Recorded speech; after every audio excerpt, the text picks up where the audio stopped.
Selamat siang saudara, Anda sedang menyaksikan live update tribunnews.com bersama dengan saya Nila Irda. Kami akan menyajikan informasi terkini dari sejumlah daerah di Indonesia yang akan dilaporkan langsung oleh reporter kami di lapangan. Inilah live update selengkapnya. Kita awali dengan informasi pertama. Densus 88 berhasil menangkap seorang warga Pangkal Pinang yang diduga merupakan jaringan terorisme. Pelaku ditangkap di kawasan Pondok Kelapa, Kecamatan Durensawit, Jakarta Timur. Sementara itu, rumah terduga teroris yang ada di Kelurahan Gajah Mada, Kecamatan Rangkui, Pangkal Pinang ini juga telah dipasangi garis polisi pada Rabu 30 Juni 2021. Rumah yang dihuni oleh seorang laki-laki berinisial S ini diduga merupakan jaringan teroris dan rumahnya terlihat tampak tertutup rapat.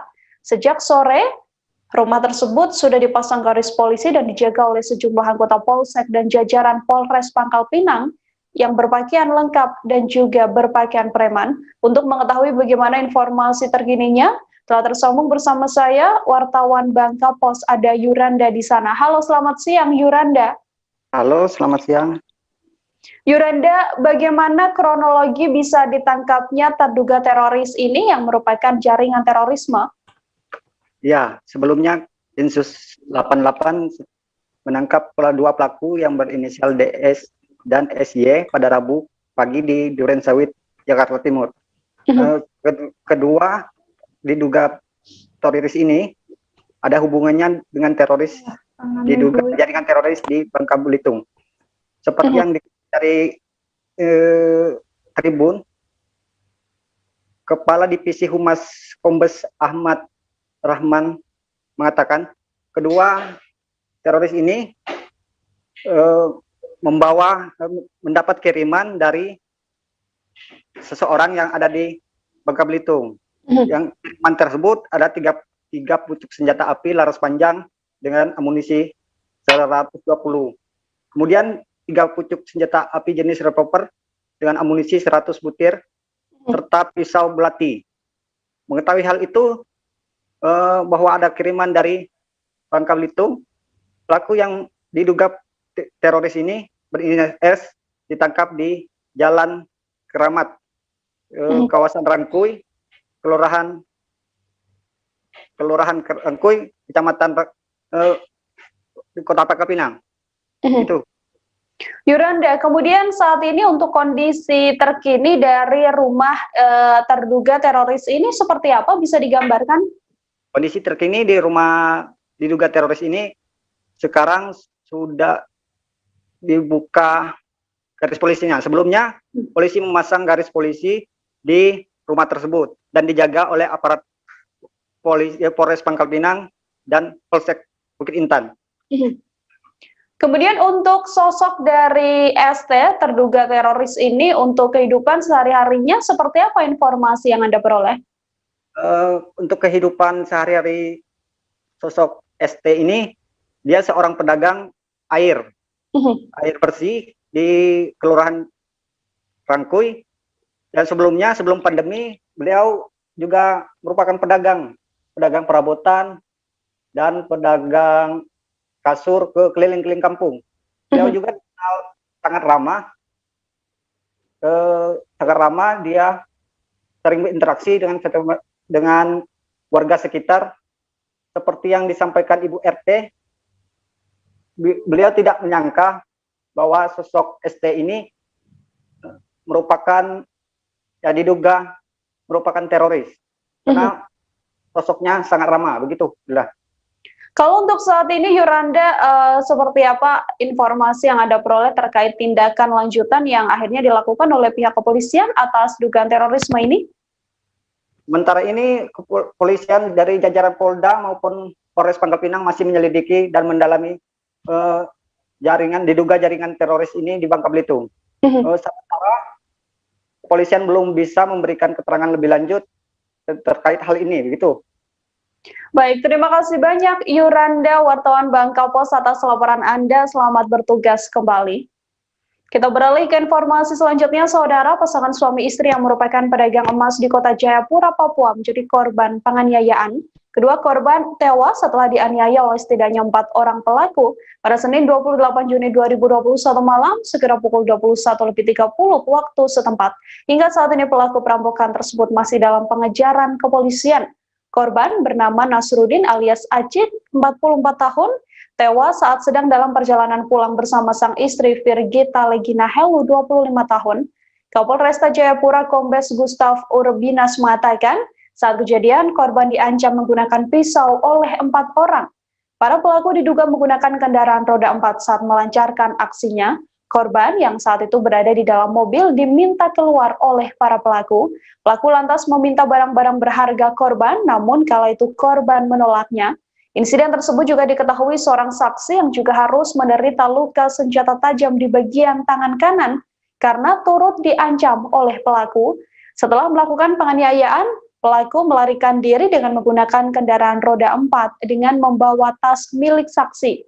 Dari keterangan sementara, dugaan awal kasus tersebut bermotif perampokan, namun hingga saat ini pihak kepolisian memastikan masih terbuka kemungkinan motif lainnya. Personil Polsek Muara Tami tiba di lokasi sekira pukul 21.50 setelah menerima laporan dari pengendara yang tengah melintas di lokasi kejadian. Kini jenazah korban sudah dibawa ke Rumah Sakit Bayangkara, Jayapura. Kita ke informasi selanjutnya, pihak kepolisian saudara masih melakukan penyelidikan terkait penyebab kebakaran toko bangunan di kawasan Tugu Lilin, Pajang, Solo, Jawa Tengah pada Rabu 30 Juni 2021 malam. Diketahui toko bangunan Rojo milik warga Solo ini terbakar sekitar pukul 20.45 waktu Indonesia Barat. Pemadaman kemudian mengerahkan 6 mobil pemadam kebakaran, 4 dari Damkar Kota Solo dan 2 lain yang merupakan Damkar Sukoharjo. Dari hasil olah tempat kejadian, api diketahui membakar sebagian dari toko yang luasnya 600 meter persegi ini.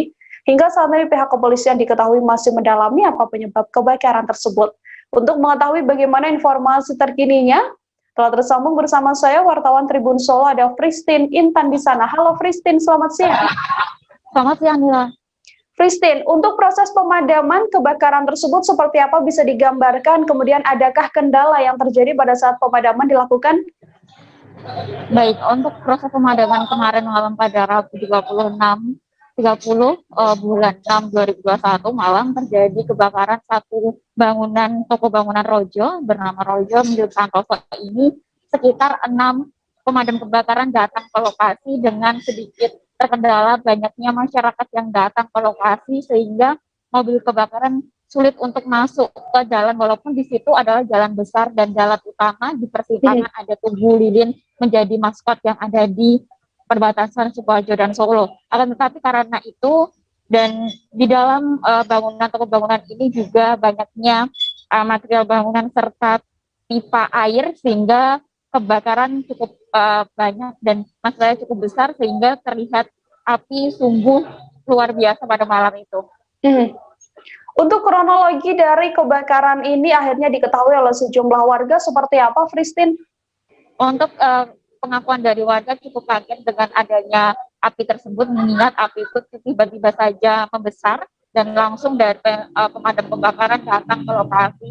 Menurut Kapolsek Laweyan Solo AKP Budi Anugrah menyatakan bahwa saat ini penyelidikan masih dilakukan pihak kepolisian mengingat pemadaman tadi malam masih dilakukan sehingga saat ini akan dilakukannya penyelidikan terkait masih dilakukannya pendinginan dari pasca kebakaran itu sendiri.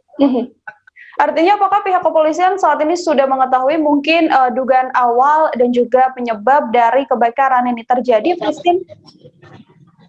Untuk sampai saat ini belum ada kepastian ataupun pernyataan resmi dari pihak kepolisian akan akibat dari ataupun asal muasal dari kebakaran itu sendiri. Mengingat luas bangunan yang cukup luas sekitar 600 meter persegi ini banyak sekali material-material di dalamnya. Fristin, untuk sementara ini jumlah kerugian berapa ditafsirnya jumlah kerugian akibat adanya kebakaran ini? Karena untuk proses penyelidikan masih dilakukan hingga saat ini, siang ini masih dilakukan penyelidikan dari pihak kepolisian belum bisa memastikan berapa nominal dari kebakaran itu sendiri. Baik, terima kasih banyak Fristin Intan Sulistiawati wartawan Tribun Solo atas laporan Anda. Selamat bertugas kembali.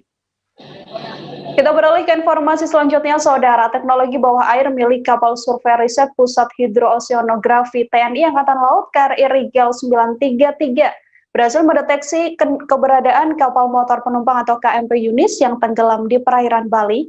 KMP Yunis terdeteksi ada pada kedalaman antara 72 meter hingga 78 meter.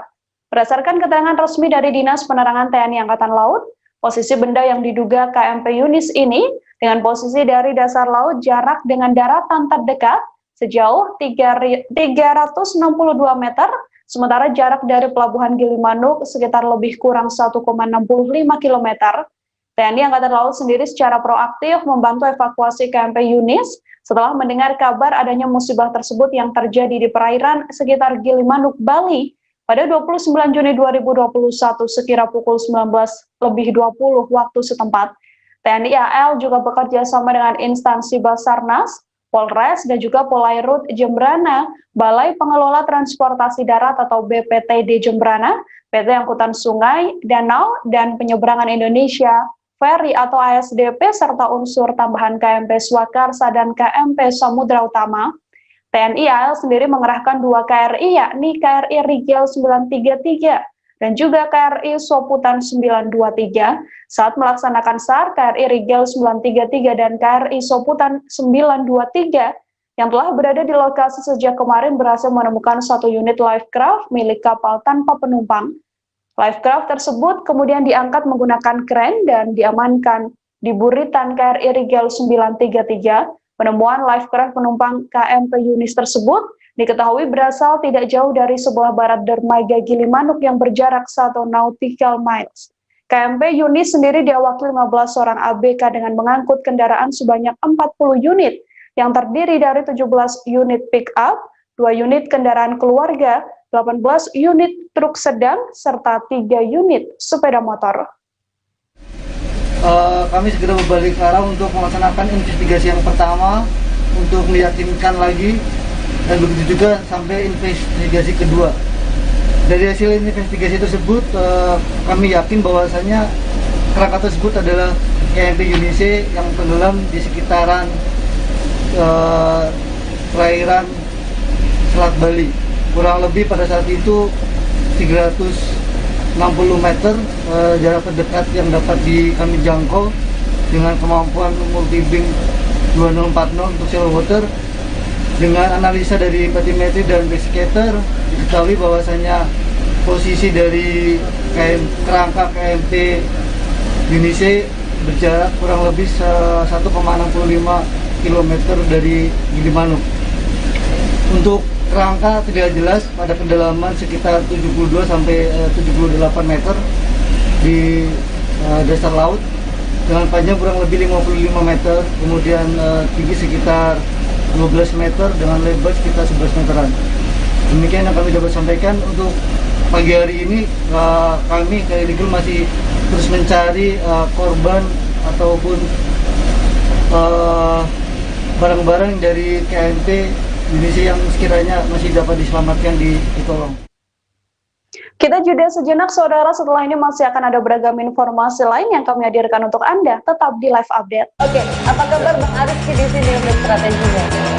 Kalau saya sendiri di Jumip 37 ini yang semalam baru mulai, apa yang dirasakan saya udah Kapernita? Sebenarnya aku nggak ngerasain penangkapan atau penggerbegan atau apapun itu. Karena gini loh, posisinya aku kriteria. Jadi kita mengenal disebut dengan stroke yang tidak berdarah dengan stroke yang berdarah. Stroke yang tidak berdarah itu biasanya ditandai dengan adanya penyumbatan. Kalau itu terjadi di sini mungkin pikirnya tidak ke situ kali ya. Tapi kalau di Korea atau di Kamboja itu ada beberapa paper yang saya itu Mas, ya dulunya tukang koran. Oh gitu ya. Tukang koran. Ya, saya baca itu Pak. Tuh kan pernah baca kan? Ya. Jadi kalau saya jadi tanggal itu udah bersyukur banget. Si anak ini dijadikan sebagai tersangka begitu. Ya, kalau ini kita bicara yang di luar kasus Sebongombo ya. Dengan nama hujan shower, di mana terdapat batas jelas antara daerah hujan dan tidak hujan yang biasanya terjadi pada fase awal mature stage atau tahap berbahaya dewasa. tuh Kang. Jadi mulai artinya terjadinya perlembekan. Nah itu untuk penetrasi akan sulit gitu ya. Dok saya ini Menurut saya memang tidak mudah bukan urusan tanah diambil. Kalau misalnya Amerika Serikat sekarang, Rasulullah mengatakan dalam sebuah hadis bahwa berpuasa di 6 hari Syawal itu. Oke, apa kabar Bang Aris di sini untuk strateginya? Kalau saya sendiri di Jumip 37 ini yang semalam baru mulai dengan hujan shower, di mana terdapat batas jelas antara daerah hujan dan tidak hujan yang biasanya terjadi pada fase awal mature stage atau tahap Berbahaya dewasa. itu Kang. Jadi mulai artinya terjadinya perlembekan. Nah itu untuk penetrasi akan sulit begitu ya. Dok, saya ini menurut saya memang tidak mudah, bukan urusan tanah diambil. Kalau misalnya Amerika Serikat sekarang, Rasulullah mengatakan dalam sebuah hadis bahwa berpuasa di 6 hari Syawal itu. Oke, apa kabar Bang Aris di sini untuk strateginya? Kalau saya sendiri di Jumip 37 ini yang semalam baru mulai, Apa yang saya dirasakan udah Kapten Hitam? Sebenarnya aku nggak ngerasain penangkapan atau penggerebekan atau apapun itu, karena gini loh, posisinya aku lagi Kriteria. main. Jadi kita mengenal disebut dengan stroke yang tidak berdarah dengan stroke yang berdarah. Stroke yang tidak berdarah itu biasanya ditandai dengan adanya penyumbatan. Kalau itu terjadi di sini mungkin pikirnya tidak ke situ kali ya, tapi kalau di Korea atau di Kamboja itu ada beberapa paper yang Saya itu Mas, ya, dulunya tukang koran. Oh gitu ya. Tukang koran. Ya, saya baca itu, Pak. Tuh kan, pernah baca kan? Ya. Jadi kalau saya jadi tanggal, itu udah bersyukur banget. Si anak ini dijadikan sebagai tersangka begitu. Ya, kalau ini kita bicara yang di luar kasus Sebongombo ya. Dikenal dengan nama hujan shower, di mana terdapat batas jelas antara daerah hujan dan tidak hujan yang biasanya terjadi pada fase awal mature stage atau tahap Berbahaya dewasa. itu Kang. Jadi mulai artinya terjadinya perlembekan. Nah itu untuk penetrasi akan sulit begitu ya. Dok, saya ini menurut saya memang tidak mudah, bukan urusan tanah diambil. Kalau misalnya Amerika Serikat sekarang, Rasulullah mengatakan dalam sebuah hadis bahwa berpuasa di 6 hari Syawal itu. Oke, apa kabar Bang Aris di sini untuk strateginya? Kalau saya sendiri di Jumip 37 ini yang semalam baru mulai, Apa yang saya dirasakan udah Kapten Hitam? Sebenarnya aku nggak ngerasain penangkapan atau penggerebekan atau apapun itu, karena gini loh, posisinya aku lagi Kriteria. main. Jadi kita mengenal disebut dengan stroke yang tidak berdarah dengan stroke yang berdarah. Stroke yang tidak berdarah itu biasanya ditandai dengan adanya penyumbatan. kalau itu terjadi di sini mungkin pikirnya tidak ke situ kali ya, tapi kalau di Korea atau di Kamboja itu ada beberapa paper yang Saya itu Mas, ya, dulunya tukang koran. Oh gitu ya. Tukang koran. Ya, saya baca itu, Pak. Tuh kan, pernah baca kan? Ya. Jadi kalau saya jadi tanggal, itu udah bersyukur banget. Si anak ini dijadikan sebagai tersangka begitu. Ya, kalau ini kita bicara yang di luar kasus Sebongombo ya. Dikenal dengan nama hujan shower, di mana terdapat batas jelas antara daerah hujan dan tidak hujan yang biasanya terjadi pada fase awal mature stage atau tahap Berbahaya dewasa. itu Kang. Jadi Anda masih menyaksikan live update bersama dengan saya Nila Irda Saudara. Kecelakaan tunggal mobil Pajero Sport yang jatuh ke dalam sungai terjadi di Desa Sukaraja, Kecamatan Padamaran, Kabupaten Ogan Komering Ilir, Sumatera Selatan. Atas kejadian ini mengakibatkan 4 orang penumpang mobil yang terdiri dari 3 anak dan juga seorang ayah meninggal dunia. Sementara seorang wanita berhasil selamat dari kecelakaan tersebut. Keempat korban yang tewas adalah Loan Rekbo 34 tahun, Dava Yelo 13 tahun, Dela Yelo 8 tahun, dan juga Dikela Yelo 5 tahun. Sementara korban selamat adalah Yapi Mayasari. Korban merupakan satu keluarga asal desa Harjo Mulyo, Madang Sukisalto, Kabupaten Oku Timur. Saksi mata mengatakan insiden naas ini terjadi sekitar pukul 9 waktu Indonesia Barat. Untuk mengetahui bagaimana informasi terkininya, telah tersambung bersama saya wartawan Tribun Sumsel. Ada Winando Da Vinci di sana. Halo Winando, selamat siang.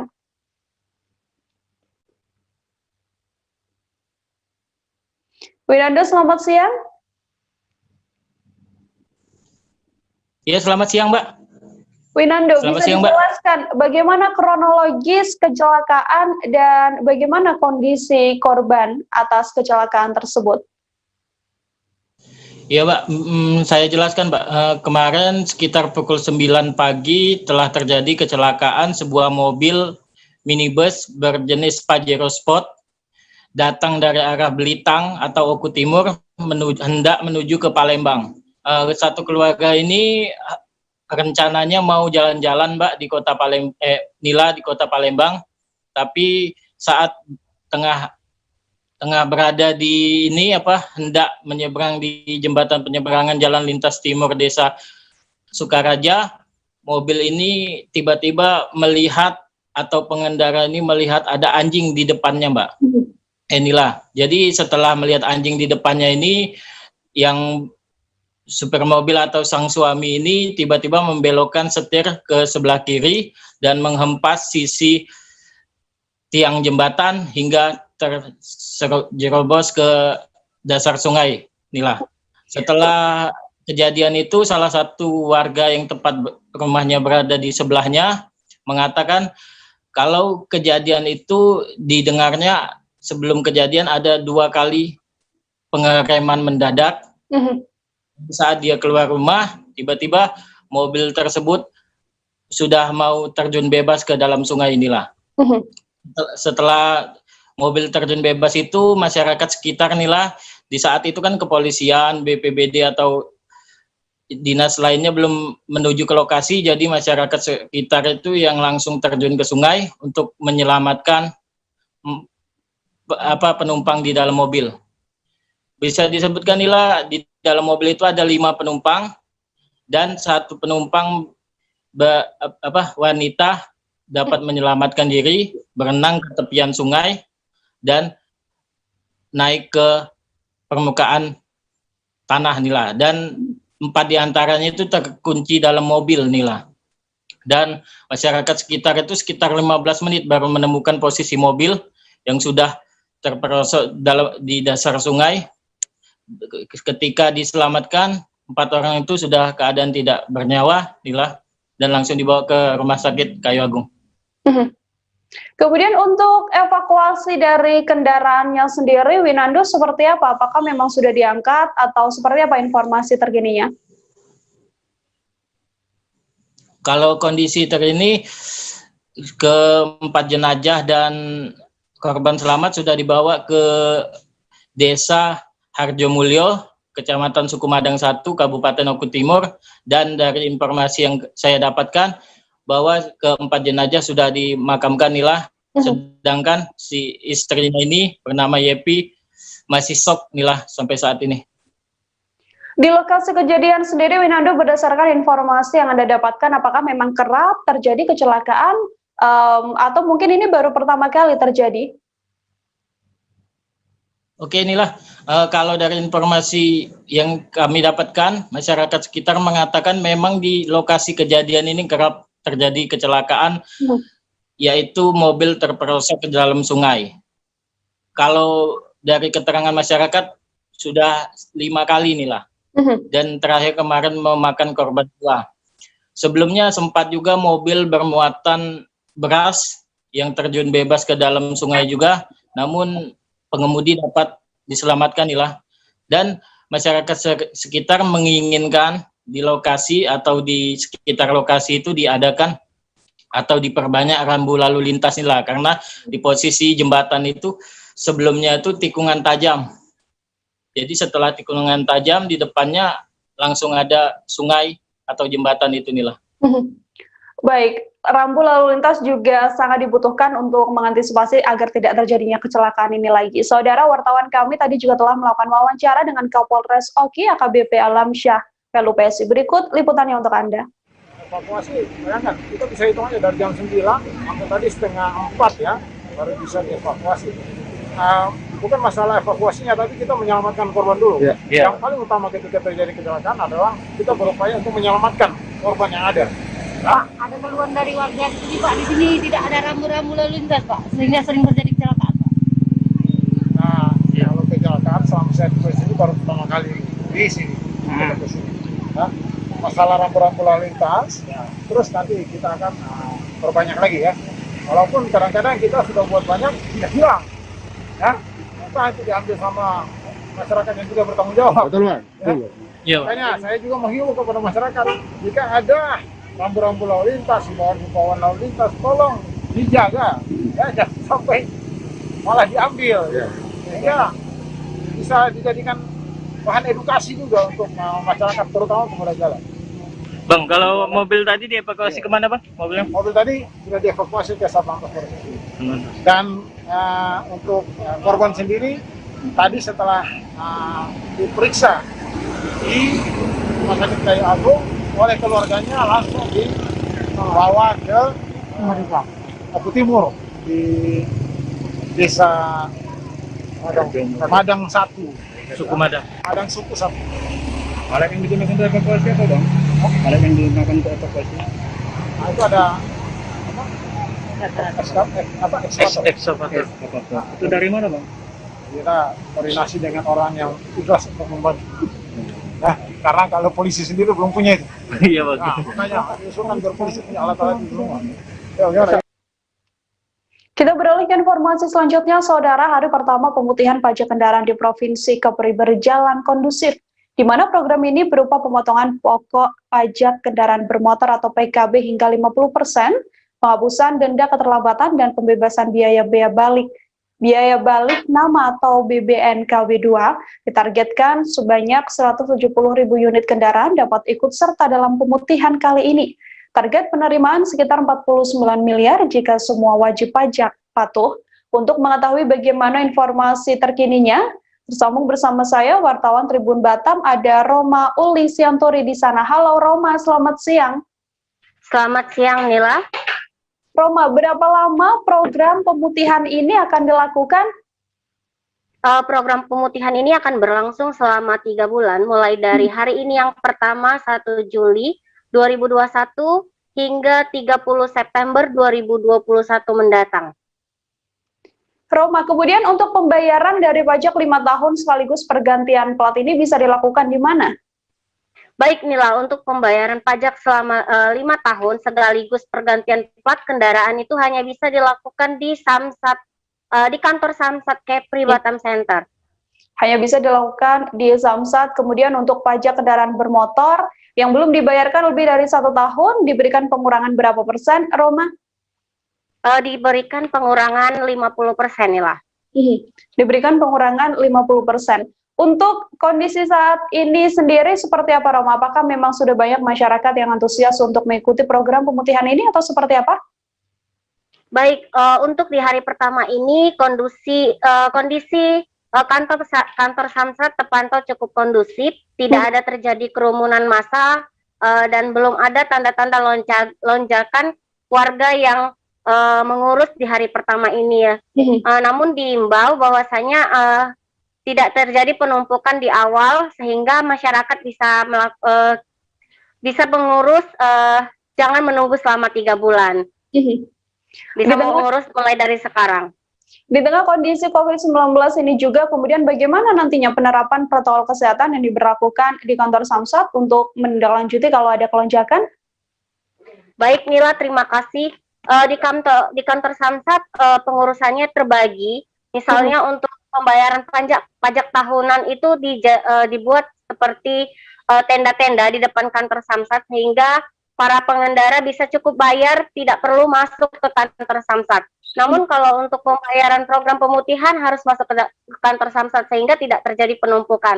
Selain itu, warga juga diterapkan protokol kesehatan sebelum masuk, wajib mengecek suhu, mencuci tangan, dan wajib memakai masker. Apabila tidak memakai masker, petugas tidak akan melayani.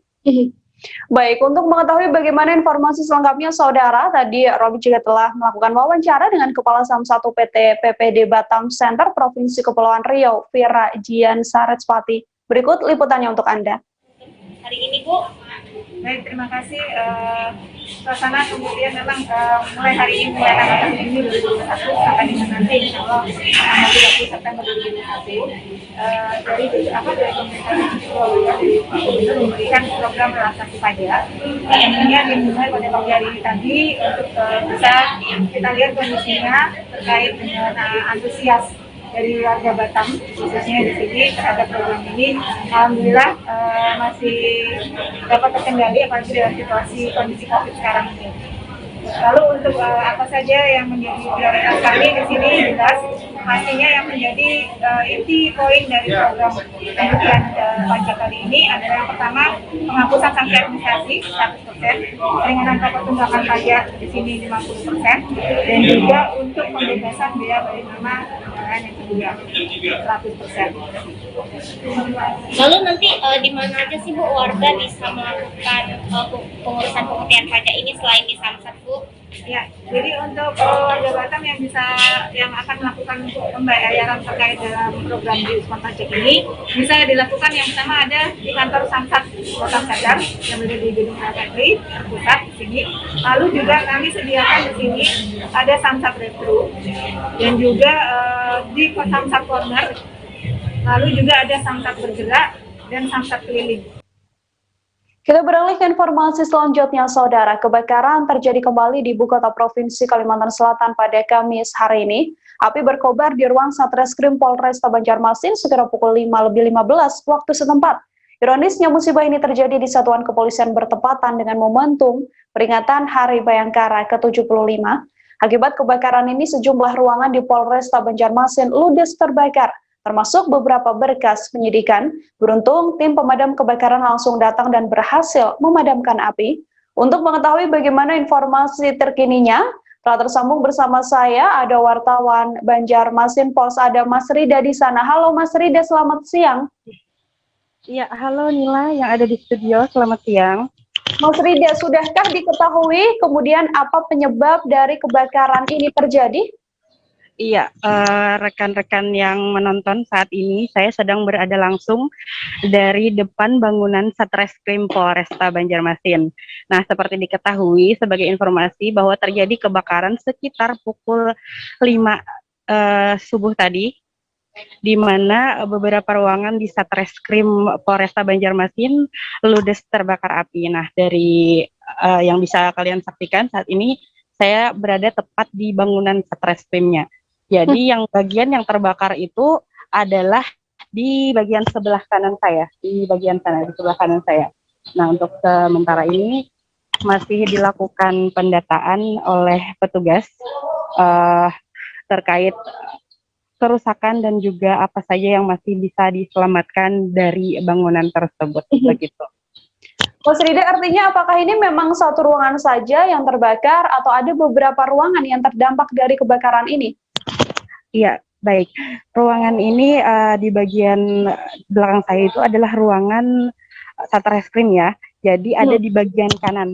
Dari bangunan di bagian kanan Satreskrim ini memang ada beberapa ruangan dari beberapa unit. Di antaranya ada unit Ranmor, ada unit Jatandras, ada unit Ekonomi, Tipikor, Forensik, Tipiter, dan juga unit PPA. Dan api diduga kemungkinan muncul berasal dari unit PPA ini untuk pertama kalinya. Jadi dugaan itu terjadi muncul di unit PPA.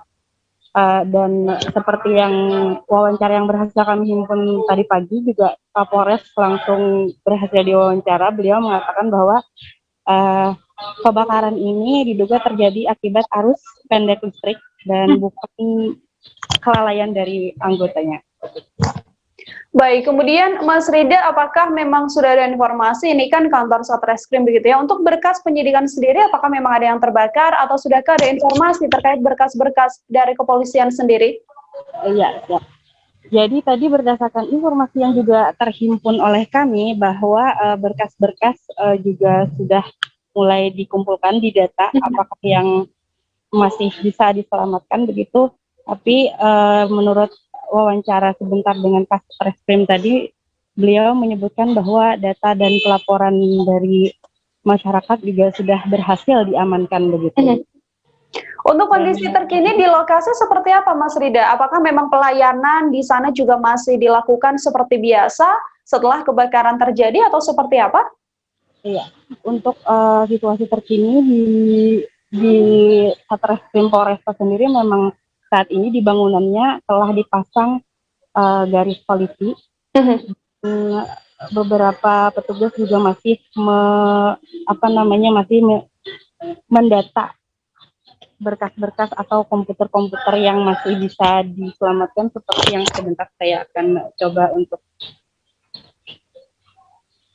Tidak terlihat masih di dalam situ ada komputer sisa-sisa kebakaran. Nah, jadi untuk pelayanan sendiri dialihkan karena ini adalah bangunan yang di depan saya adalah bangunan reskrim, dan di sebelah sana adalah bangunan narkoba, Satres Narkoba, dan ini adalah bangunan Satreskrim. Sementara untuk pelayanan sendiri dialihkan ke bagian samping sini.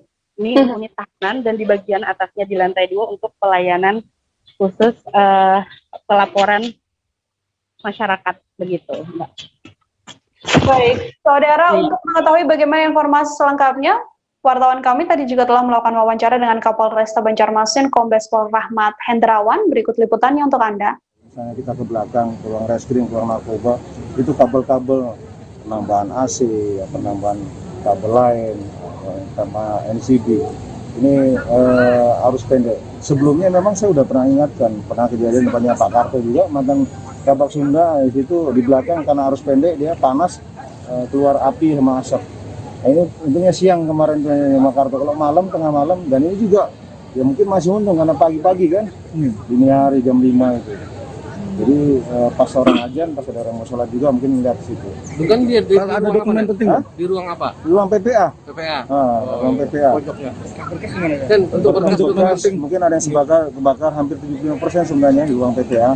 Tapi sebelah narkoba tidak terbakar, tempatnya reskrim yang berkas-berkas masih bisa diselamatkan lah dokumen. Saat itu anggota bekerja lah? Ya, memang piket fungsi, piket reskrim, piket narkoba, piket sabara di depan, termasuk piket-piket lain lantas itu ada. Ya. Tapi ini bukan, saya pikir, ya karena arus pendek, ya. Bukan karena pelayanan anggota, karena memang daerah kita, mungkin wartawan tahu juga di Polda, di stasiun lain juga kalau kabel itu kemana-mana. Kita bisa lihat dari sini kabel-kabel itu kan banyak. Atas desakan para demonstran yang berkumpul di halaman kantor Bupati pada Selasa 29 Juni 2021 sembari menyerukan ditutupnya TPL Saudara, kini Bupati Toba merekomendasikan penutupan PT TPL. Pemkab Toba juga sudah mengirimkan surat rekomendasi untuk pihak Kementerian Lingkungan Hidup dan Kehutanan RI. Sebelumnya sejumlah demonstran melakukan aksi demo agar Pemkab Toba berpihak pada masyarakat untuk mencabut izin konsesi PT TPL. Meski sudah adanya surat rekomendasi tersebut, namun pihak Gerak Tutup TPL merasa tidak puas karena ada dugaan bahwa Pemkab Toba tidak berpihak pada masyarakat. Untuk mengetahui bagaimana informasi terkininya, tersambung bersama saya wartawan Tribun Medan, ada Maurits di sana. Halo Maurits, selamat siang. Selamat siang, Nila. Maurits, bisa diinformasikan terlebih dahulu untuk situasi pada saat demo seperti apa dan apa yang memang menjadi tuntutan para demonstran yang tergabung dari Aliansi Gerak atau Gerakan Rakyat Tutup TPL ini? Terima kasih Nila. Pada tanggal 29 atau Selasa 29 Juni 2021, sejumlah masyarakat telah berkumpul yang tergabung dari Gerak Rakyat Tutup TPL menyerukan supaya Pemkab Toba bersama dengan masyarakat sepakat untuk mencabut izin konsesi PT TPL. Alhasil, mereka yang berjumlah kira-kira 300-an orang berangkat dari Tugu Dei Panjaitan menyusul ke areal bangunan Pemkab Toba. Namun, setelah 4 jam menunggu Bupati Toba Polta Sitorus, mereka akhirnya mendapatkan jawaban bahwa surat rekomendasi yang mereka sampaikan kepada pihak Bupati akhirnya ditandatangani. Tapi dengan catatan bahwa masyarakat merasa tidak puas karena Bupati Toba hanya meneruskan apa yang menjadi tuntutan mereka kepada Kementerian Lingkungan Hidup dan Kehutanan. Maurits, untuk rekomendasi dari Bupati Toba sendiri terhadap tuntutan demonstran seperti apa isinya? Boleh saya bacakan bahwa sekaitan dengan surat Aliansi Gerak Rakyat Tutup TPL nomor 002B garing angka Romawi 6 tahun 2021 tanggal 9 Juni 2021 perihal tuntutan peserta masa aksi yang ditujukan kepada pimpinan dan anggota DPRD Kabupaten Toba yang diserahkan pada saat aksi massa tanggal 9 Juni 2021 di halaman kantor Bupati Toba. Dalam hal ini, surat tersebut peserta aksi meminta agar kami mengeluarkan rekomendasi penutupan dan penghentian aktivitas PT Toba Pub Lestari. Untuk itu, mohon kiranya dapat disikapi sesuai dengan ketentuan perundang-undangan yang berlaku. Hal inilah yang membuat bahwa peserta massa tidak merasa puas karena mereka yakin bahwa awalnya mereka yakin bahwa Bupati Toba berpihak sama mereka, ternyata tidak. Bupati Toba hanya disinyalir sebagai penyampai aspirasi mereka ke LHK, tapi tidak duduk bersama atau bersama di barisan rakyat. Itu yang menjadi kekhawatiran dan kecemasan, lalu itu yang disayangkan oleh pihak aliansi ini. Inilah. Maurits, bisa digambarkan, mungkin bisa dijelaskan mengapa kemudian aliansi gerak atau gerakan rakyat tutup TPL ini memaksa atau meminta agar PT TPL ini ditutup begitu? Terima kasih Nila. Dari uraian mereka, aliansi gerak rakyat tutup TPL ini, bahwa selama 30 tahun setelah berdirinya PT TPL hanya menyisakan kesengsaraan bagi masyarakat Toba atau di kawasan Danau Toba. Alhasil alasannya adalah bahwa PT Toba Pub Lestari kerap merampas tanah ulayat dan menjadikannya sebagai lahan konsesi untuk penanaman eukaliptus. Dan hal ini yang menjadi cikal bakal perselisihan yang berpuncak pada tanggal 18 Mei 2021 yang lalu. Sejumlah masyarakat adat di Natumika, Kecamatan Bompor, Kabupaten Toba mengalami luka-luka. Dan salah satu di antara yang terluka itu adalah rekan Menko Marves Luhut Binsar Panjaitan. Untuk saat ini sendiri informasinya seperti apa, Maurits? Apakah memang sudah ada tindak lanjut dari pihak terkait setelah ada tuntutan dari gerakan rakyat ini atau seperti apa? Nah, untuk saat ini bahwa pihak Pemkab Toba menyampaikan bahwa pihaknya telah menurunkan ataupun menerjunkan tim verifikasi dan tim identifikasi agar tanah ulayat itu segera disahkan atau dilegalkan melalui Tora. Hal itu yang disampaikan oleh Sekda Kabupaten Toba Audi Murpi Sitorus pada perbincangan kemarin saat ditemui di areal kantor Bupati Toba. Baik, untuk mengetahui informasi selengkapnya terkait hal ini, saudara wartawan kami juga telah menghimpun wawancara dari Bupati Toba Poltak Sitorus. Berikut liputannya untuk Anda.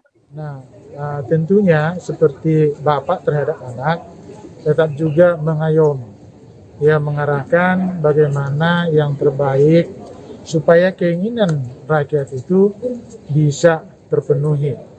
Tentunya kita harus mengikuti aturan-peraturan sesuai dengan aturan hukum. Ya, saya minta kepada masyarakat jangan dahulukan kekuatan. Ya, kita dahulukan hukum. Bagaimana prosesnya kita sudah kasih tahu, ada proses untuk supaya tanah yang selama ini mereka idamkan, ya, tanah adat bisa dikembalikan kepada mereka. Ada dua proses, satu melalui Tora, yang kedua melalui penetapan masyarakat adat. Itu yang bisa kita lakukan. Kita minta ikutilah proses ini. Kami tidak berlambat-lambat, kami tidak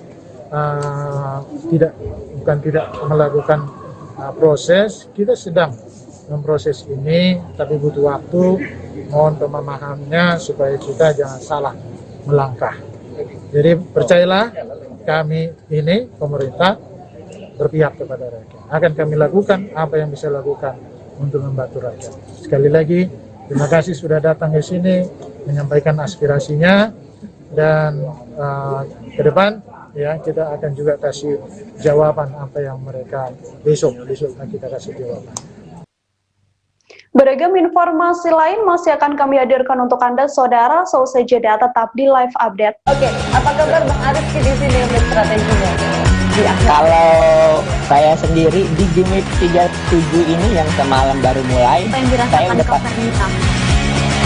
Sebenarnya aku nggak ngerasain penangkapan atau penggerbegan atau apapun itu. Karena gini loh, posisinya aku kriteria.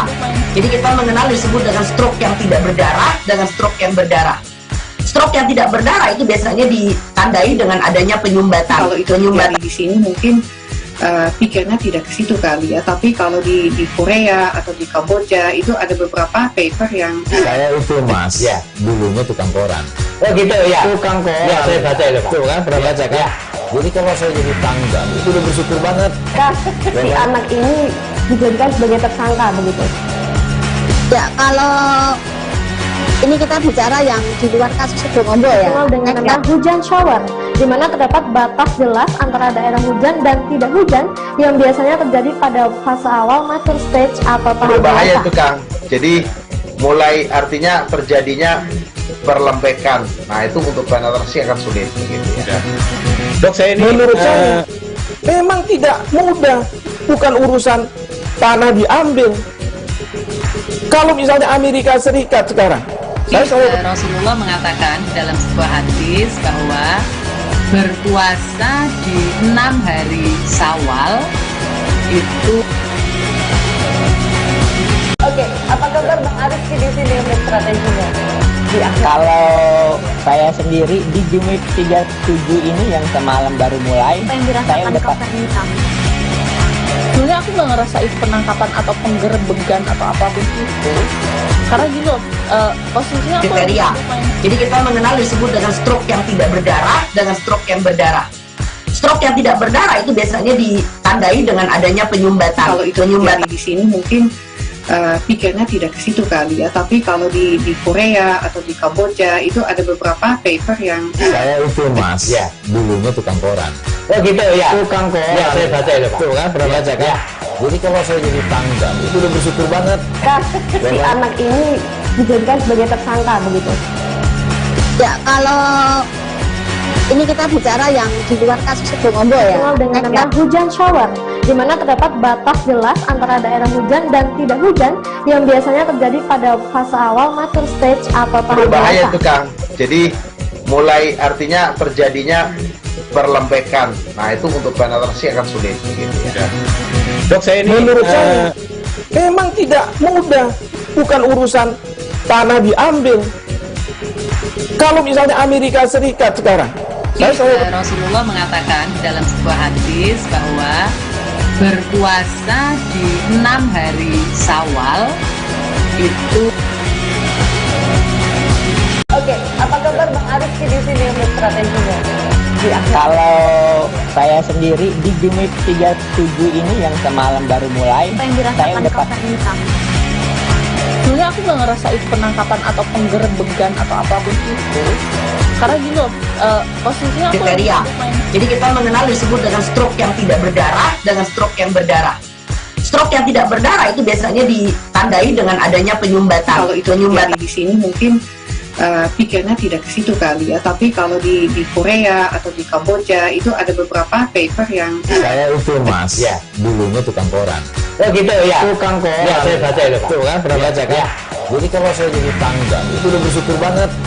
Si anak ini dijadikan sebagai tersangka begitu.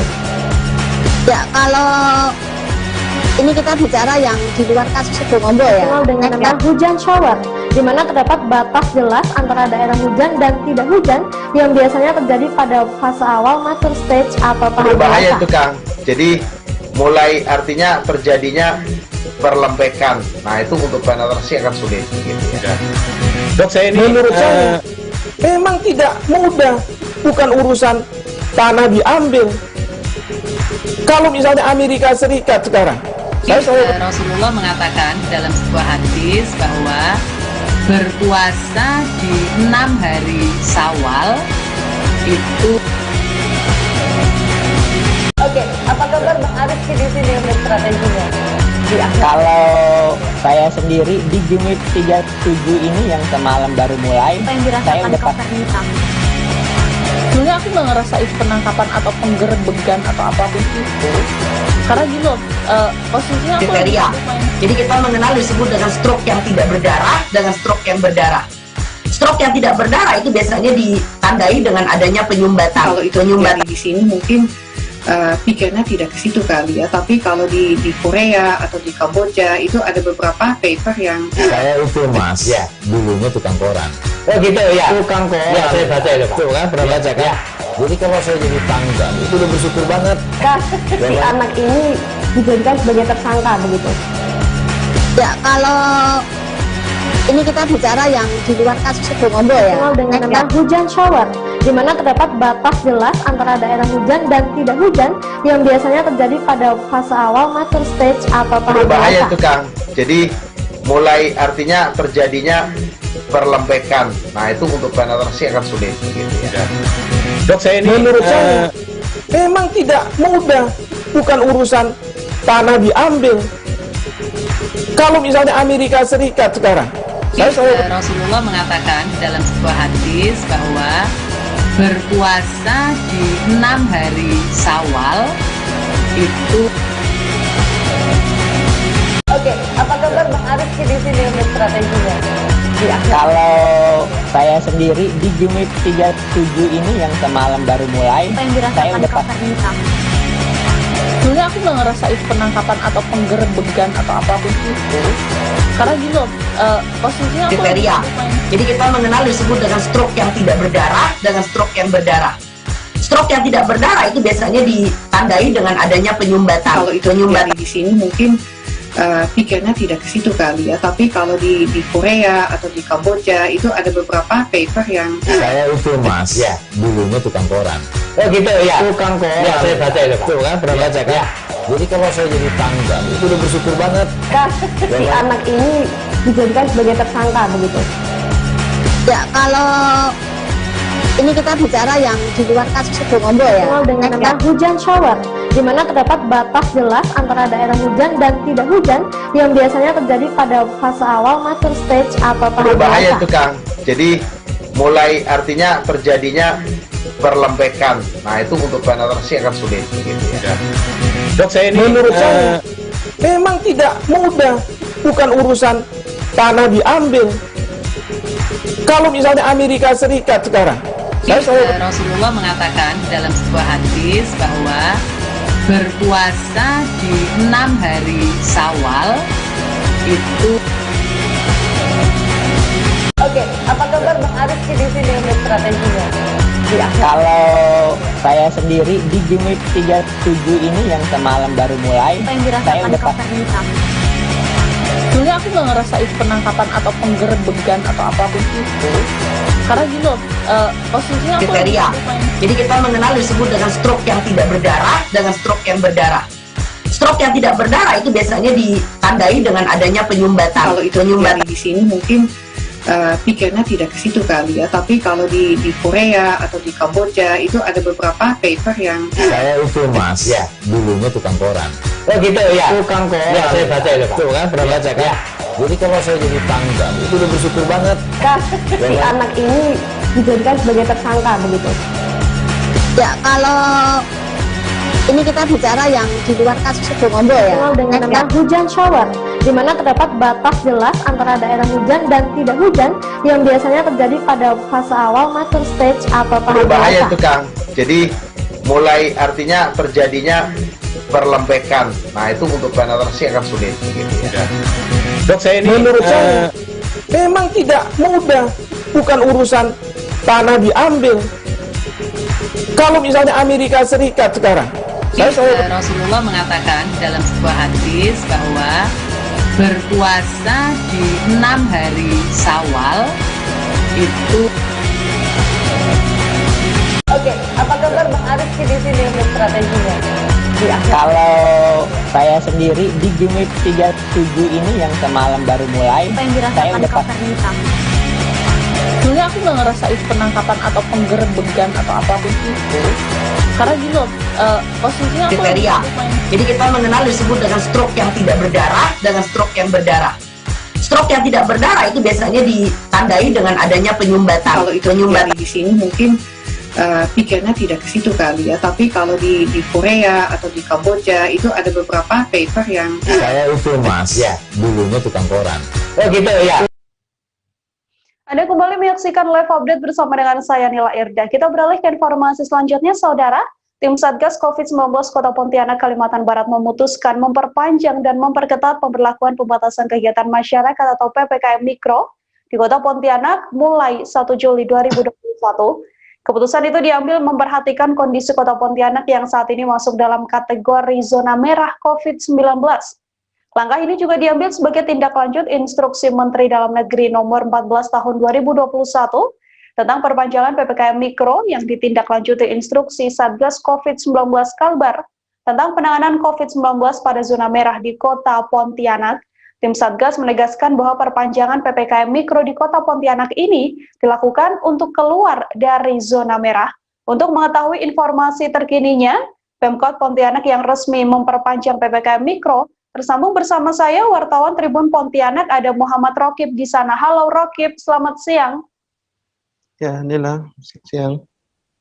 Terkait PPKM Mikro ini yang kemudian dilanjutkan dan diperpanjang, langkah-langkah yang diambil oleh pemerintah Kota Pontianak, seperti apa sejauh ini, Rokib? Iya, Nila, saya saat ini melaporkan langsung dari Kota Pontianak, Kalimantan Barat, di mana saat ini Kota Pontianak masuk pada zona merah, yaitu tingkat ketertulan COVID-19 sudah tinggi, di mana sampai update terakhir 29 Juni 2021 jumlah kasus COVID-19 di Kota Pontianak sudah sebanyak 2.584 orang dan yang sembuh sebanyak 2.210 orang dan yang masih dalam perawatan isolasi yaitu sebanyak 307 orang. Sedangkan yang sudah meninggal dunia itu sebanyak 67 orang. Ini meningkat pasca Lebaran Hari Idul Fitri kemarin. Nah, sampai saat ini pemerintah Kota Pontianak maupun Satgas COVID-19 Kota Pontianak fokus untuk keluar dari zona merah, sehingga berbagai langkah yang telah dilakukan, salah satunya yaitu memperpanjang PPKM lebih ketat lagi saat ini. Dimana rencananya akan berapa lama PPKM secara ketat ini akan diperpanjang oleh pemerintah setempat? Ya, berdasarkan informasi yang didapat dari Satgas COVID-19 Kota Pontianak, di mana kemarin pada 30 Juni 2021, Satgas COVID-19 Kota Pontianak sudah melakukan rapat koordinasi tentang penanganan COVID-19 di Kota Pontianak, dan berdasarkan kesepakatan bersama melalui dan instruksi dari Mendagri, itu akan diperpanjang selama 14 hari ke depan, dimulai 1 Juli 2021 ini. Kemudian larangan-larangan apa selama PPKM secara ketat ini yang diberlakukan di Kota Pontianak sendiri? Ya, selama pemberlakuan PPKM lebih ketat ini, ada beberapa larangan yang dilarang oleh Satgas COVID-19 Kota Pontianak. Satu diantaranya untuk meniadakan pesta pernikahan, kemudian tempat-tempat taman yang ada di Kota Pontianak itu dilakukan penutupan untuk sementara waktu. Kemudian untuk pembatasan aktivitas atau jam operasional tempat usaha itu sampai pukul 20 WIB atau jam 8 malam saja, di mana sebelumnya itu sampai jam 9 malam, namun saat ini sudah jam 8 malam. Selain itu akan ada dilakukan penyekatan-penyekatan di beberapa titik yang menimbulkan kerumunan, yaitu oleh kepolisian nantinya. Untuk kafe dan mall itu dan restoran maupun tempat makan itu dari jam 8 pagi sampai jam 8 malam saja bisa dibuka, seperti itu, Nila. Untuk kondisi kafe dan juga tempat makan sendiri, apakah masih diperbolehkan untuk makan di tempat atau memang harus bungkus semuanya, atau seperti apa informasi terkait PPKM ini? Iya. Untuk tempat makan dan kafe dan lain sebagainya itu masih diperbolehkan untuk makan di tempat, hanya saja lebih diperketat, yaitu untuk jumlah pengunjung hanya diperbolehkan 25% dari kapasitas yang ada, di mana sebelumnya itu diperbolehkan 50%, namun saat ini hanya 25% saja, dan tidak diperbolehkan berlarut lama untuk memakan atau bersantai di tempat kafe-kafe ataupun restoran maupun tempat makan dan lain sebagainya. Seperti itu. Baik, saudara wartawan kami juga telah mengirim wawancara dari Wakil Wali Kota Pontianak, Bahasan, berikut liputannya untuk Anda. Kami sifatnya mendukung aturan yang memang sudah dikeluarkan oleh pemerintah kota. Kami tergabung dalam Satgas COVID-19, ada TNI, Polri, kemudian dari pemerintah kota. Ini akan sama-sama bergerak melaksanakan apa yang sudah diputuskan sore ini. Jadi ada pengalihan arus. Kita laksanakan besok. Kita mekanismenya kita akan mengalihkan arus supaya tidak terjadi konsentrasi masyarakat di ruas-ruas jalan tersebut. Untuk waktunya, Pak? Waktunya siang akan kita tetapkan jam 14 sampai 17, kemudian malam jam 19 sampai jam 23. Oke. Berarti untuk PPKM sendiri Pak diperpanjang atau gimana? Untuk PPKM ya kan sebenarnya ini 11-12 yang PPKM. Kita melaksanakan instruksi untuk PPKM evaluasi di kemudian hari. Pak, untuk kegiatan-kegiatan yang dilarang Pak selama ini Pak, selama zona merah ini Pak, apa saja Pak? Termasuk pesta pernikahan yang ditiadakan, tempat-tempat publik yang menyangkut wisata lokal itu ditutup total.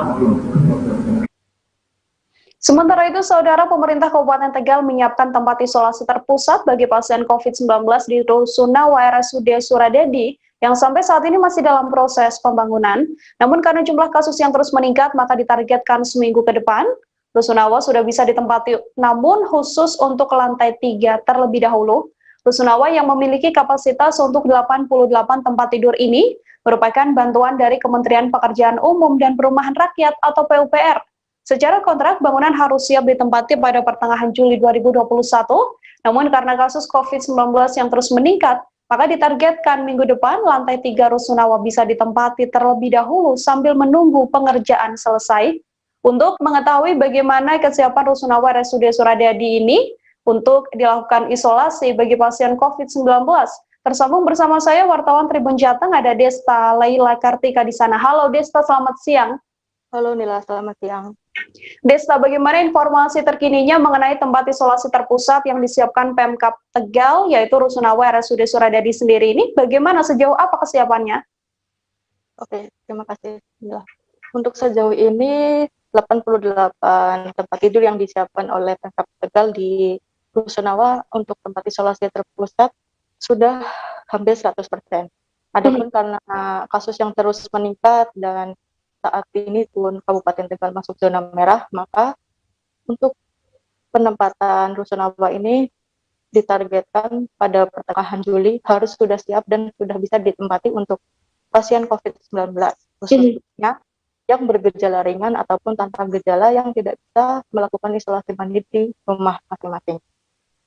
Adapun untuk 88 tempat tidur ini memiliki fasilitas, diantaranya ada tempat kamar mandi, untuk tempat cuci baju, dan juga ada dapur tersendiri.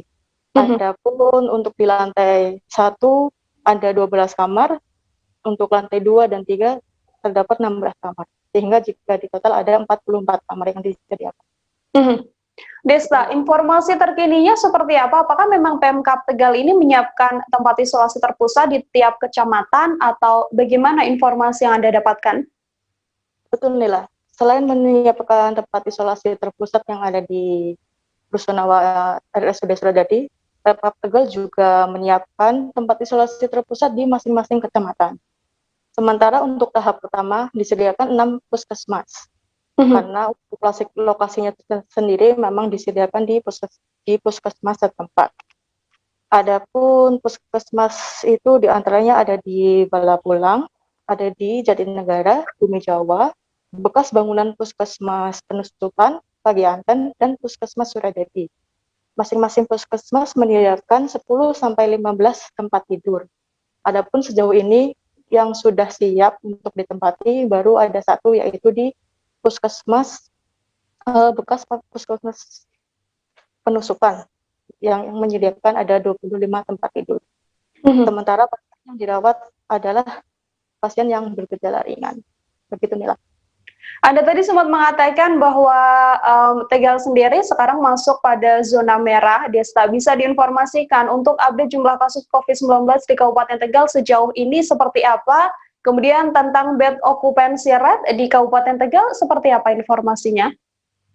Untuk sampai saat ini update COVID-19 di Kabupaten Tegal, jumlah kasus ada 9.612 kasus. Dengan rincian 8.564 kasus sembuh, masih menjalankan isolasi mandiri ada 425 kasus, masih dirawat 176 kasus. Sedangkan yang meninggal dunia ada 447 kasus. Adapun saat ini rata-rata penambahan kasus baru COVID-19 di Kabupaten ada 73 kasus. Adapun okupansi rate sendiri di Kabupaten Tegal sudah mencapai 80% nilai, sehingga Pemkab Tegal melakukan beberapa upaya dengan salah satunya adalah dengan menambah tempat tidur di masing-masing rumah sakit rujukan untuk pasien COVID. Rata-rata penambahan ada 10 sampai 18 bed. Selain penanganan untuk pasien yang memang sudah terkonfirmasi positif COVID-19 sendiri, kemudian untuk gerakan yang dilakukan oleh pemerintah Kabupaten Tegal untuk bangkit melawan COVID-19 seperti apa? Apakah memang ada gerakan PPKM Mikro yang diperpanjang atau bagaimana informasinya, Desta? Betul, Nila. Untuk gerakan Kabupaten Tegal bangkit melawan COVID-19 yang sebelumnya berakhir pada tanggal 23 Juni, mengingat kasus yang masih meningkat sehingga diperpanjang sampai tanggal 5 Juli 2021. Masih akan diperpanjang hingga 21 Juli 2021. Wartawan kami, saudara, juga telah melakukan wawancara dengan Kepala Dinas Kesehatan Kabupaten Tegal, Hendadi Setiaji. Berikut liputannya untuk Anda. Ini karena peningkatan jumlah kasus yang cukup tinggi dalam beberapa hari terakhir ini, maka untuk isolasi kan ada dua macam, isolasi mandiri dan isolasi terpusat. Untuk isolasi mandiri tentunya itu yang ada di rumah dan dikawal oleh Satgas Desa, Jogotongo dan lain-lain. Untuk isolasi terpusat sebenarnya kami sudah menyiapkan ada 60 tempat tidur itu di lantai atas rawat jalan. Sebetulnya kita siapkan sudah sejak tahun kemarin. Di sini sudah siap. Hanya saja karena kasusnya meningkat, akhirnya yang lantai 2 itu kita alihkan untuk perawatan yang bergejala ringan sampai sedang. Sedangkan yang terpusat nanti ada 2 skenario. Ini insya Allah dalam minggu depan kami sudah menyiapkan ada 6 puskesmas itu untuk menjadi tempat isolasi terpusat di masing-masing wilayah. Ya, saya ambil contoh puskesmas Balapulang itu menyediakan 10 tempat tidur. Kemudian puskesmas Jatinegara juga 10 tempat tidur. Puskesmas Bumi Jawa 10 tempat tidur. Kemudian puskesmas Penusupan. Puskesmas Penusupan itu di bangunan. Kita beralih ke informasi selanjutnya, saudara. Bus keliling layanan vaksinasi COVID-19 keliling di Kota Pekanbaru kembali beroperasi. Setelah sempat terhenti selama 10 hari, sebanyak 10 bus kembali menyasar sejumlah lokasi untuk membantu vaksinasi bagi masyarakat. Masyarakat diketahui sudah mengakses layanan ini sejak dimulai pada 28 Mei 2021 lalu. Mereka berasal dari sejumlah kecamatan di Kota Pekanbaru. Dalam operasionalnya, bus vaksinasi keliling ini menjangkau hingga ke pemukiman masyarakat. Keberadaan bus vaksinasi ini juga membantu sosialisasi pada masyarakat betapa pentingnya vaksinasi dan selalu menerapkan protokol kesehatan. Untuk mengetahui informasi terkininya, bersama saya wartawan Tribun Pekanbaru ada Fernando Sikumbang di sana. Halo Fernando. Oke, rekan Nila. Fernando, bagaimana informasi terkininya? Apakah memang bus vaksinasi keliling ini sudah beroperasi normal kembali? Berapa armada dan berapa jumlah tenaga medis yang dikerahkan? Oke, rekan Nila, terima kasih. Tribuners, bus vaksinasi keliling di Kota Pekanbaru sudah beroperasi kembali setelah sempat terhenti kemarin pada pertengahan Juni lalu. Saat itu kondisinya pasokan vaksin masih terbatas, sehingga untuk layanan bus vaksinasi keliling baru beroperasi kembali pada awal pekan ini, sekitar tanggal 28 Juni kemarin, rekan Nila. untuk bus vaksinasi sendiri di Kota Pekanbaru ada sekitar 10 unit rekan Nila. Kemudian untuk tenaga medis yang ada di masing-masing bus ada sekitar 5 sampai 6 orang untuk melakukan pemberian suntik vaksin kepada masyarakat yang hendak mengakses layanan ini. Kemudian Fernando, untuk total sampai saat ini sudah ada berapa banyak warga yang dilayani, dari target nantinya akan ada berapa yang menjalani vaksinasi? Oke, rekan Nila, dari informasi yang saya peroleh dari Dinas Kesehatan Kota Pekanbaru dan juga dari tim bus vaksinasi keliling, jumlah dari masyarakat yang sudah mengakses layanan vaksin di bus vaksinasi keliling sejak 28 Mei lalu sebanyak 18.000 orang lebih, rekan Nila. Jumlah ini memang masih jauh dari target yang ditargetkan oleh pemerintah kota, ada sekitar 750.000 orang yang harus disuntik vaksin. Namun kondisi ini dipastikan bisa tercapai dengan antusias masyarakat yang saat ini terlihat, rekan Nila. Berdasarkan pantauan Anda, seperti apa respon masyarakat sendiri akan adanya layanan bus vaksinasi keliling ini, Fernando? Oke, rekan Nila, Tribuners, hingga saat ini masyarakat cukup antusias mengakses layanan ini, sebab terbukti banyak masyarakat yang menanyakan kepada tim Dinas Kesehatan dan juga pihak koordinator dari bus vaksinasi keliling. Mereka selalu bertanya kapan bakal digelar dan lokasi dari bus vaksinasi keliling tersebut, rekan Nila. Jadi mereka terus menanya informasi sehingga bisa mengakses layanan tersebut di lokasi yang sudah ditentukan setiap harinya. Sebab bus vaksinasi keliling ini berada di lokasi-lokasi yang berbeda setiap hari. Begitu, rekan Nila. Kira-kira kalau misalnya nanti ada warga yang ingin menjalani vaksinasi, apakah ada syarat-syarat tertentu yang harus dipenuhi, Fernando? Seperti apa syarat-syarat yang harus dipenuhi warga untuk bisa menjalani vaksinasi? Oke, rekan Nila. Masyarakat yang hendak divaksin, nantinya petugas kesehatan bakal memeriksa kondisi kesehatan yang lebih dahulu. Mereka hanya cukup membawa KTP. Jadi bagi masyarakat yang dalam kondisi sehat sesuai hasil screening dari tim medis yang ada di bus vaksinasi keliling, mereka bisa langsung menerima suntikan vaksin, baik suntikan perdana maupun suntikan dosis kedua. Namun untuk di Kota Pekanbaru, pada saat ini memang pasokan vaksin cukup terbatas, rekan Nila. Ada sekitar 92.000 orang yang terlambat menerima vaksin dosis kedua, maka satu persatu kini sudah mulai menerima vaksin dosis kedua. Begitu, rekan Nila.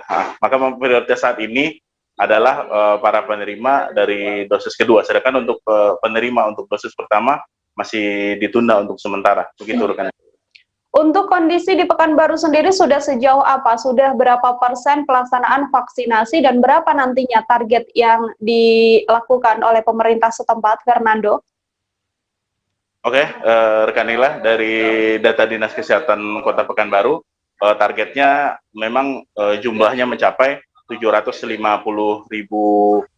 orang yang harus divaksin. Sampai saat ini baru hanya sekitar 250.000 orang yang sudah menerima vaksin pertama, rekan Nila. Jumlah itu memang masih jauh, ada sekitar 500.000 orang lagi yang harus menerima suntikan vaksin. Namun pemerintah kota tetap berupaya dengan adanya layanan bus vaksinasi keliling ini dan juga layanan-layanan di rumah sakit dan juga 21 puskesmas yang ada di Kota Pekanbaru. Mereka optimis bisa memberikan layanan vaksinasi hingga akhir tahun nanti. Begitu, rekan Nila. Baik, saudara wartawan kami tadi juga telah menghimpun wawancara dari seorang warga penerima vaksin. Berikut liputannya untuk Anda. Ini karena peningkatan jumlah kasus yang cukup tinggi. Ya. Pak, sehari-hari bekerja sebagai apa, Pak? Rumah makan sederhana. Di rumah makan ya, Pak? Gimana tadi, Pak, untuk vaksinasi, Pak? Udah vaksin. Iya. Ini vaksinasi kedua berarti, Pak, ya? Yang pertama. Pertama ya, Pak, ya? Pertama, ya. Oke, gimana tadi, Pak? Ada kendala, Pak? Enggak ada. Ada ya, Pak, ya? Iya. Tadi sempat lama nunggu tuh gimana, Pak? Nunggu sebentar, Pak. Sebentar aja tadi, Pak, ya? Sekarang gimana, Pak, perasaannya, Pak? Ada belum nyeri? Ada, enggak, Pak. Bilang ibu tuh tadi tunggu setengah jam. Iya. Kalau ada baru bilang. Ya, tapi sampai sekarang nggak ada ya, Pak, gejala ya, Pak, ya? Oke deh. Tadi keluhan sebelum kesini ada Pak? Nggak ada. Ada ya Pak ya? Tadi jadi menurut dokter sudah apa ya Pak? Sudah bisa vaksin tadi ya Pak ya? Udah bisa. Oke deh. Kapan rencana vaksin kedua katanya Pak? Belum bilang lagi. Oh, belum bilang ya Pak ya? Nanti tunggu hasilnya. Oke, makasih ya Pak ya. Program vaksinasi COVID-19 saudara bagi remaja usia 12 sampai 17 tahun di DKI Jakarta mulai berjalan. Gubernur DKI Jakarta Anies Baswedan meninjau langsung pelaksanaan vaksinasi yang dilakukan di SMA Negeri 20 Sawah Besar Jakarta Pusat. Dalam sambutannya, Anies Baswedan mengatakan hal ini merupakan babak baru dari upaya pemerintah memerangi pandemi COVID-19. Anies Baswedan mengatakan pada masa pandemi ini keselamatan adalah nomor satu dan yang paling utama. Terlebih COVID-19 mulai menyasar anak-anak usia 18 tahun ke bawah dengan ribuan anak terpapar setiap harinya. Ia pun mengajak para orang tua untuk turut aktif mendaftarkan anak-anaknya dalam program vaksinasi ini. Untuk mengetahui informasi terkininya terkait vaksinasi tersebut, tersambung bersama saya wartawan Tribun Jakarta ada Dionisius Arya Bima di sana. Halo Dion, selamat siang. Iya siang Nila. Dion, bagaimana situasi terkini vaksinasi remaja usia 12 hingga 17 tahun pertama yang dilakukan di DKI Jakarta? Ya, program vaksinasi bagi remaja usia 12 sampai 17 tahun ini, yang pertama ini memang diadakan sejak tadi pagi pukul 10 hingga siang tadi pukul 1. Gubernur DKI Jakarta Anies Baswedan sendiri tadi turut meninjau pelaksanaan vaksinasi di SMA N20 Sawah Besar Jakarta Pusat. Dalam kesempatan ini Anies mengatakan ini merupakan babak baru dari penanganan COVID-19 yang dilakukan oleh pemerintah, lantaran memang setiap harinya ada ribuan anak Jakarta yang terpapar COVID-19. Kemudian para remaja yang tadi menerima vaksin juga sangat antusias mengikutinya, dan mereka berharap dengan proses vaksinasi ini maka pembelajaran tatap muka di sekolah bakal bisa segera dimulai kembali. Begitu Nila. Dion, untuk hari ini sendiri ada berapa banyak anak yang telah ditargetkan untuk menjalani vaksinasi? Untuk hari ini di SMA N20 ini ada 100 orang siswa dari SMA 20 ini yang divaksin. Meski begitu, Pemprov DKI Jakarta ini menargetkan sebanyak 1,3 juta anak divaksin. Begitu Nila. Sekitar 1,3 anak nantinya akan menjalani vaksinasi. Kemudian terkait vaksinasi sendiri yang dilakukan di DKI Jakarta sejauh ini progresnya sudah sampai mana, Dion? Vaksinasi COVID-19 di DKI Jakarta ini memang terus dikebut oleh Pemprov. Per hari Rabu kemarin itu ada sekitar 4,3 juta warga yang sudah mendapat dosis pertama vaksin COVID-19. Adapun target yang dicanangkan Pemprov DKI untuk program vaksinasi ini ialah sebanyak 8,5 juta warga hingga akhir Agustus 2021 mendatang. Target yang dicanangkan ini sesuai dengan arahan Presiden Jokowi kepada Gubernur DKI Jakarta Anies Baswedan beberapa waktu lalu. Begitu Nila. Baik, saudara, wartawan kami, Dion, tadi juga telah melakukan wawancara dengan Gubernur DKI Jakarta Anies Baswedan. Berikut liputannya untuk Anda. Hari ini 1 Juli 2021, anak-anak di Jakarta mulai mendapatkan vaksinasi. Kita mulai dari anak-anak berusia 12 hingga di bawah 18 tahun. Dan pagi ini kami bersama Pangdam Jaya, Kapolda Metro Jaya, Pangkoops AU, Pangko Armada 1, kami semua datang bersama-sama, bahkan semua dengan pakaian dinas upacara lengkap untuk menghormati dan menyampaikan pesan ini amat penting untuk melindungi anak-anak kita. Karena itu kepada para orang tua, anak-anaknya supaya diarahkan mengikuti vaksinasi. Ini adalah untuk kita semua bisa melindungi pada anak-anak kita agar mereka terbebas dari potensi terjangkit wabah COVID-19. Informasi tadi sekaligus menutup perjumpaan kita dalam live update kali ini, saudara. Terus saksikan live update selanjutnya hanya di kanal YouTube tribunnews.com. Jangan lupa untuk terus disiplin menerapkan protokol kesehatan dimanapun Anda berada demi kesehatan diri Anda dan juga keluarga. Saya Nila Irda beserta kru yang bertugas pamit undur diri. Terima kasih dan sampai jumpa.